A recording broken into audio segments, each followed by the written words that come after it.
pemirsa Suyanto.id, ketemu lagi dengan channel Anda, channel untuk berbagi pengetahuan dan belajar sepanjang hayat. Ini channel untuk amar ma'ruf media sosial, supaya bisa menawarkan channel alternatif, isi alternatif dari media sosial, sehingga para generasi muda kita tidak dicekoi oleh channel-channel atau konten-konten yang berbasis pornografi.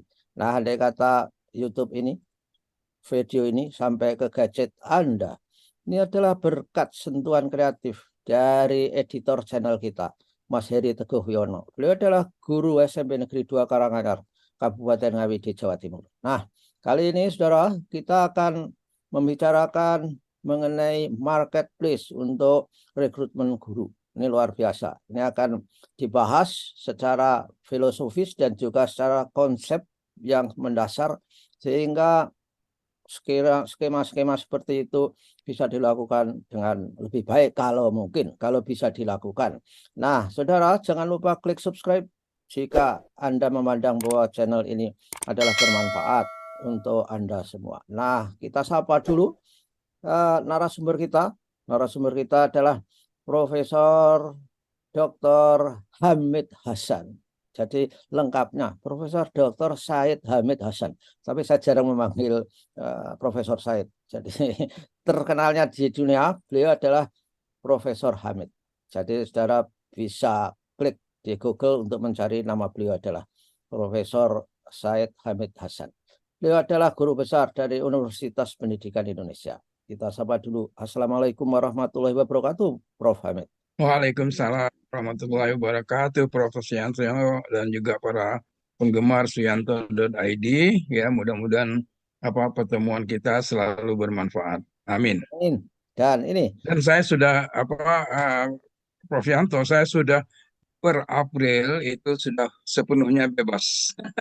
saya juga. Jadi kita ini adalah frekuensi orang bebas dari saya memang mengakhiri pengabdian yang berbayar dari APBN sejak 1 April. Jadi Iya, itulah betul. orang Prof. Hamid, orang katanya mengatakan pengabdian, pengabdian, mengabdi. Mengabdi gimana? Wong dibayar kok mengabdi? Itu enggak mengabdi itu. itu, itu, itu pekerja. Nah, Prof. Hamid, ada kecenderungan, ada ide bahwa guru itu akan direkrut berdasarkan skema marketplace. Ini gimana nih? Dan di negara lain seperti apa? Mungkin enggak? Apa konten, apa constraint-nya di negara kita ini? Yang padahal guru itu adalah merupakan soko gurunya sebuah proses pembelajaran dan pendidikan. Kalau gurunya baik, insya Allah pembelajaran baik. Kalau gurunya tidak baik, kurikulum yang baik pun menjadi tidak baik. Kalau gurunya baik, kurikulum yang tidak baik bisa jadi baik. Gimana Prof. Hamid? Monggo Prof. Hamid. Iya, terima kasih Prof. Yanto dan para penggemar, para pendengar Suyanto.id. Memang akhir-akhir ini kita mendengar adanya isu teacher marketplace seperti itu. Pikiran ini menempatkan guru itu sebagai suatu saingan dalam satu pooling dan kemudian orang yang memerlukan guru itu akan memilih dari pooling itu dan kemudian akan meminta guru itu untuk membantu bekerja atau menjadi guru di tempatnya dan dengan demikian maka terjadi kontrak-kontrak seperti itu. Nah, tentu saja bahwa di dalam konteks ini seperti yang banyak terjadi di luar negeri, kebanyakan mereka harus guru itu memamerkan dalam tanda kutip mendemonstrasikan kemampuan-kemampuan hebat dia. Jadi tidak hanya mengatakan punya sertifikat. Nah, kalau dia hanya mengatakan punya sertifikat, maka sebetulnya itu belum cukup dan mungkin dia tidak terpilih. Tapi kalau umpamanya saya mengatakan, oh saya itu hebat dalam soal ini loh, soal ini, soal ini. Nah, apa, maka orangnya akan tertarik kepada kemampuan saya, akan hire saya, akan meminta saya untuk bekerja untuk dia dan di situ terjadi kontrak. Sehingga kita lihat bahwa ini betul-betul filsafat ini adalah free market, artinya liberalistik sekali. Dan dengan demikian guru itu bukan lagi suatu profesi, tapi dia merupakan suatu pekerjaan lepas yang sifatnya bisa saja hari ini saya menjadi guru, kemudian kontrak saya habis, setelah itu saya tidak punya pekerjaan, walaupun saya hebat, tapi tidak ada orang yang mau ngambil spesialisasi saya.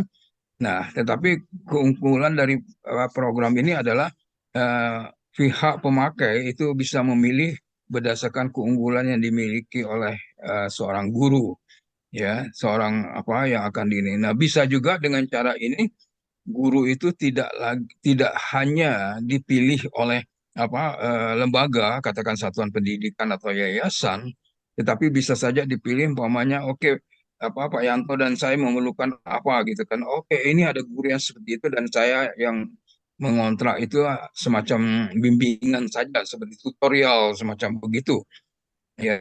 Jadi itu lebih terbuka seperti itu dan lebih liberalistik. Nah, saya pikir konsep ini bagus untuk konteks yang memang sesuai dengan lingkungan kebijakan seperti itu. Nah, di Indonesia kita masih tidak, menurut saya masih masalah besar karena guru itu pertama kita nyatakan sebagai satu kegiatan profesi, dan kemudian pendidikan guru itu juga tidak menghasilkan orang dengan spesialisasi yang tajam seperti itu. Kalau bahasa Inggris dia mahir apa, kalau sejarah dia mahir apa, seperti itu, maka ini satu persoalan yang besar, ya. Dan filosofi kebebasan seperti itu juga menempatkan tanggung jawab kepada yang menggunakannya itu menjadi lebih besar. Dan kalau umpamanya itu sekolah negeri, maka biayanya itu dari mana, dan kemudian prosedurnya tentu saja akan sangat rumit karena dia harus mengajukan, saya akan hire guru ini, guru ini, guru ini. Nah, itu kan harus dapat dana, dan kalau guru sekolah negeri tentu saja itu dari APBN seperti itu. Jadi ini persoalan rumit yang masih harus dikaji dengan baik, sebab kalau tidak itu akan menimbulkan kekacauan di dalam masalah guru kita ke depan. Sementara Ya, kita tahu bahwa kita masih sangat-sangat kekurangan guru, dan kita nggak bisa membangun kualitas pendidikan bangsa, ya, bukan pendidikan satu yayasan, satu sekolah, tapi bangsa dalam pengertian yang ini, karena sekolah-sekolah kita masih banyak yang tidak punya ya, guru yang ya. seperti. Ya, ya, kita berkepentingan untuk mendidik suatu bangsa, bukan untuk mendidik sekolah-sekolah di komunitas Jakarta Selatan, kan begitu. Dan ini kelihatannya mirip-mirip, Prof. Hamid. Seperti di Amerika itu segala-galanya memang marketplace-nya ada, misal untuk rektor, misalkan untuk direktur apa, itu yang mirip dilakukan oleh BUMN, direktur di BUMN itu. Nah, itu masuk bursa. Kemudian dari bursa itu dilihat oleh komisaris utamanya, diberikan begitu. Gimana? Ini kan persoalannya adalah demand dan supply-nya tidak seimbang. Jadi penawaran guru kita itu sangat-sangat terbatas kalau sampai dibidik kepada aspek yang sangat spesifik. Misalnya guru bahasa Inggris yang bisa membuat puisi hebat, misalkan saja guru sejarah yang bisa menemukan situs-situs kuno. Nah, itu kan juga nggak gampang, Pak Ahmed, ya. Jadi Membuat masukannya cerita sejarah. ya, oleh Prof. Ahmed sejarah, karena sejarah. Gimana ini? Gimana praktek Iya, di iya, Amerika, iya. Prof. Hamid? Di Australia dan sebagainya, apa yang diketahui Prof. Hamid di sana?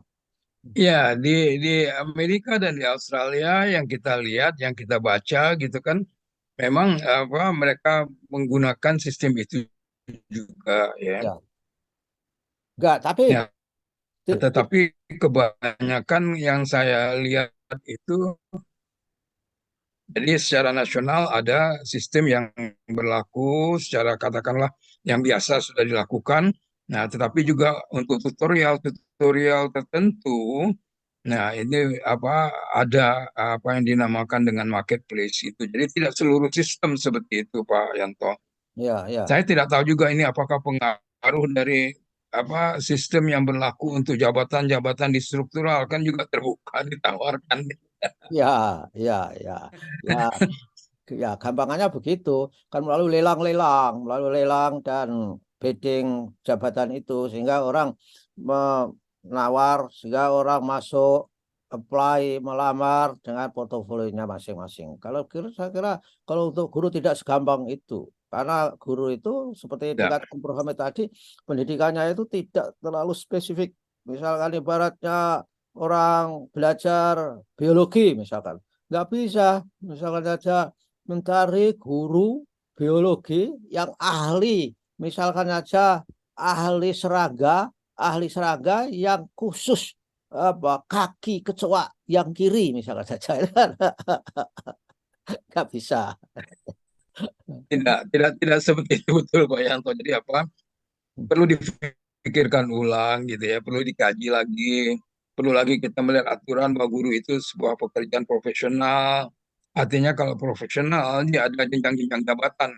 Salah satu kriteria dari profesi itu dia memiliki pendidikan khusus, dia memiliki juga jenjang jabatan dan dia dibayar berdasarkan jenjang jabatan itu gitu kan. Hmm. Nah, kalau kalau di dalam marketplace itu tidak ada masalah yang seperti itu. Jadi dengan demikian itu kan satu persoalan besar gitu ya. Kalau hanya untuk umpamanya apa katakanlah umpamanya untuk tutorial, siapa yang mau tutorial ya silahkan ya, itu satu. Yang kedua kan di tempat lain itu memang terbuka dan apa tidak ada apa ranking-ranking seperti itu tidak ada gitu kan. Jadi kalau saya mau memilih Pak Yanto ahli di dalam ekonomi apa tumbuh-tumbuhan katakanlah marketing dalam apa agriculture, oke, saya akan pilih Pak Yanto begitu kan. Nah, saya tidak tahu bahkan ada yang sangat spesifik barangkali marketing tomat. Ya, ya, ya artinya dari pembicaraan ini, Prof. Hamid, kita masih menyaksikan bahwa guru bisa dibikin rekrutmen dengan skenario marketplace. Tapi kemungkinan besar untuk swasta mungkin, Prof. Hamid, kalau dia memerlukan guru spesifik tertentu. Nah, itu bisa karena dia memiliki keleluasaan merdeka betul dan bukan merupakan kebijakan makro umum yang harus begitu. Bukankah begitu, Prof. Hamid? Iya, makanya tadi saya katakan saya gunakan istilah tutorial itu tadi. Jadi Oke, dia dengan demikian memang hanya untuk khusus seperti itu dan bukan suatu pekerjaan yang sifatnya punya jenjang karir, jabatan yang profesi gitu kan. Dia hari ini saya umpamanya Pak Yanto apa meng-hire saya untuk tutorial bagaimana umpamanya menulis sebuah cerita sejarah, narasi sejarah umpamanya. Nah, sudah selesai, mungkin ada orang lain lagi yang meminta saya setelah saya selesai dengan Pak Yanto dan sebagainya, soalan negara dalam pengertian yang apa yang kita kenal selama ini gitu ya. Nah, ini yang harus sementara kita tahu bahwa pendidikan itu adalah juga tanggung jawab negara dan guru itu bagian dari pendidikan yang tidak bisa kita lepaskan seperti itu, sehingga dengan demikian maka apa banyak hal yang harus dihitung kembali, dipertimbangkan kembali. Nah, tetapi untuk hal-hal yang sangat spesifik yang bukan dalam pengertian profesi guru, dalam ya, guru ya, dalam profesinya, barangkali apa sudah bisa dimulai saja pikiran seperti itu, umpamanya untuk tutorial bahasa Inggris, umpamanya gitu kan. ya, Orang yang mau ke luar negeri silahkan gitu. Tapi ya. siapa yang memberikan apa ini bahwa dia hanya mengatakan saya mampu, tapi tidak perlu ada pengakuan dari yang lain. Berisiko juga kan. Pak Yanto bilang Pak Yanto ahli bahasa Jerman, ternyata hanya tahu lebih gitu ya. Ya, Ini kan susah gitu kan. ya ada itu. Apa ya apa sebab tidak ada sertifikat yang perlu seperti itu. Keyakinan orang dia perlu sertifikat, tapi tidak harus dengan seperti itu. Makin banyak dia menunjukkan kemampuan dia, tentu saja itu menarik Ya, ya. Untuk suatu tutorial saya kira itu bagus ya, oke ya. lah. Ya, Tapi untuk guru saya pikir belum lah, belum, bahkan tidak akan ke depan. Soal negara-negara itu juga tidak mengangkat gurunya dalam konteks seperti Ya, itu. ya oke lah, eh, Prof. Hamid, saya kira banyak informasi sudah dikaji dan diberikan. Yang penting bahwa saya kira marketplace itu kalau di kondisi di Indonesia belum bisa dilaksanakan secara umum guru sebagai profesi. Tapi kalau guru sebagai tutorial seperti katakan Prof. Hamid tadi bisa dilakukan mungkin untuk sekolah yang punya duit dan tentu saja hanya untuk bidang-bidang tertentu yang tidak menyangkut jenjang karir dan profesi. Dan oleh karena itu saya kira kita nggak usah cemas, terutama para peserta PPG, prajabatan maupun dalam jabatan, jangan cemas dulu. Kita tunggu bagaimana konsep itu dijelaskan secara filosofis, secara akademis dan juga secara sosiologis ke publik. Terima kasih Prof. Hamid atas kehadirannya. Insya Allah kita ketemu lagi minggu depan atau kapan. Sama-sama Prof. Yanto. Oke, wassalamualaikum Insya Allah. warahmatullahi wabarakatuh. Waalaikumsalam warahmatullahi wabarakatuh.